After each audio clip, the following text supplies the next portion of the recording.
সুপ্রভাত বন্ধুরা, green world with travel ব্লগে তোমাদের সবাইকে অনেক অনেক স্বাগত জানিয়ে আজ সকাল সকাল আমার ভিডিওটি এখান থেকেই শুরু করছি। আশা করি সবাই খুব ভালো আছো, সুস্থ আছো এবং সাবধানে আছো। আর আমরাও কিন্তু বেশ ভালো রয়েছি। তো তোমাদেরকে প্রথমেই নার্সারির ভিডিও দেখাবো, আমি যে নার্সারির থেকে গাছ কিনে নিয়ে আসি। এই হচ্ছে সেই নার্সারির পুরো ছবিটা দেখো। এখানে প্রচুর রকমের নানান রকমের গাছ রয়েছে। তো এইখানে আসলেই আমার মনটা এত ভালো হয়ে যায় যে কি বলবো। আর মনে হয় এইখানে যত সমস্ত গাছ আছে সব গাছগুলোকে নিয়ে আমি চলে যাই আমার বাড়ি, কিন্তু সেটা তো সম্ভব নয়। সব কিছুরই তো একটা নির্দিষ্ট সীমা আছে, নির্দিষ্ট সময় আছে। তো এখান থেকেই আমি বরাবরই গাছ কিনে নিয়ে যাই আর সেটা আমার বাড়িতে গিয়ে প্রতিস্থাপন করি আর সুন্দর করে আমার বাড়িটাকে সাজাই গাছ দিয়ে। তো আজকে কী কী গাছ কিনলাম এইখান থেকে তোমাদেরকে অন্যদিন শেয়ার করব। আর এই ভিডিওটা হচ্ছে কয়েকদিন আগেকার। এখন তো প্রচুর গরম, গ্রীষ্মকাল পড়েছে। এই গরমে গাছ লাগানো একদমই উচিত নয়, কিন্তু এই ভিডিওটি আমার ইনবক্সে রয়ে গেছে। তো সেই জন্য আমি এখান থেকেই শুরু করলাম। একদম এটা হচ্ছে শীতকালের শেষের দিকে আর গ্রীষ্মকালের শুরু শুরু সময়। তো সেই জন্যই আমি সেইখান থেকেই শুরু করছি। মানে অনেক দিন থেকেই ভেবেছিলাম যে আমি এইভাবেই আসবো, কিন্তু সত্যি সত্যি আসা হচ্ছিল না। তো সেই জন্যই আমার ফোনে অনেক কিছুই জমা হয়ে আছে, তো সেগুলোই সব আস্তে আস্তে পোস্ট করব। তোমরা দেখতে থাকো, অবশ্যই তোমাদের ভালো লাগবে। আর এখন পরের দিন সকালবেলায় মাটি কিভাবে প্রস্তুত করব গাছ লাগানোর জন্য, আজ মূলত সেটাই তোমাদের সাথে শেয়ার করব। তো সেই জন্য এখন ছাদে চলে এসেছি। ছাদে এইভাবে আমার মাটিটি আনা আছে। এই মাটিটা মূলত আমাদের চাষের জমি যেখানে আছে সেইখানকার মাটি, এটা এনে দিয়েছে এখানে।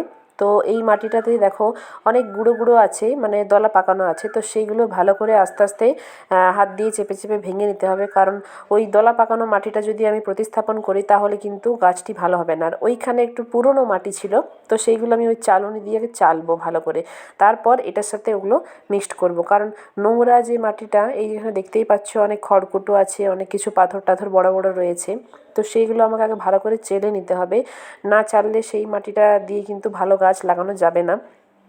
আর এরপর এটার সাথে গোবর সার অথবা যে দোকানে পাওয়া যায় ভার্মি কম্পোস্ট, সেটা ইউজ করতে হবে। তো তার আগে চলো আমি আগে ভালোভাবে দুটো হাতে করে এগুলো চেপে চেপে ভেঙে ফেলি। প্রচুর দলা পাকানো আছে। তো এখন হচ্ছে সকালবেলা, সকাল 6টা মতো বাজছে। কারণ যেমনই হোক এই ছাদের কাজ সকাল সকাল করে নেওয়াটাই ভালো, কারণ রোদে প্রচুর কষ্ট হয়। যারা বাগান প্রেমী, যারা ছাদ বাগান করে তারা নিশ্চয়ই জানো তোমরা যে ছাদ বাগানে গাছের কাজ করতে গেলে কিন্তু বেশ কষ্ট করতে হয়। শুধু শুধু কিন্তু ফলে যায় না ফুল ফল। তো সেই জন্য ওটা রোদে হলে একটু চাপ হয়ে যায়। তো সেই জন্য একদম সকালবেলায় চলে এসেছি। আমার হাজব্যান্ড, আমার মেয়ে এখন ঘুমোচ্ছে। বাড়ির সবাই এখন মোটামুটি যে যার নিজের নিজের কাজে আছে, আর আমি চলে এসেছি ছাদ বাগানে। তো দেখো এখানে চেলে নিয়েছিলাম, তো সেই চালা মাটিটি আমি ওই মাটির সাথে মিক্সড করে দিলাম। আর এরপর আমি সাধারণত গোবর সার ইউজ করি। তো কিন্তু আজকে গোবর সারটা আমার এইখানেই মানে ছাদে এখন ঠিকঠাক মতো আনা নেই। তো সেই জন্য আমি দোকান থেকে মানে নার্সারি থেকে ভার্মি কম্পোস্ট নিয়ে এসেছিলাম, তো সেটাই আমি আজকে এখানে ইউজ করব। কারণ গোবর সার দিলে বা ভার্মি কম্পোস্ট দিলে তবেই কিন্তু আমার গাছের গ্রোথ খুব ভালো হবে। নতুবা কিন্তু গাছটি আমার ঠিকঠাক হবে না, কারণ ওটি হচ্ছে ওদের খাবার। ওই খাবার ঠিকঠাক মতন না পৌঁছলে গাছ কিন্তু বড় হবে না, গাছে ফুল ফল কিছুই ধরবে না। তো এই হচ্ছে দেখো ভার্মি কম্পোস্ট। তো এটা কেটে ওটার সাথে মিশিয়ে দিচ্ছি। এটাতে যা মোটামুটি ভার্মি কম্পোস্ট আছে, মোটামুটি 4-5টা গাছ লাগানো যাবে।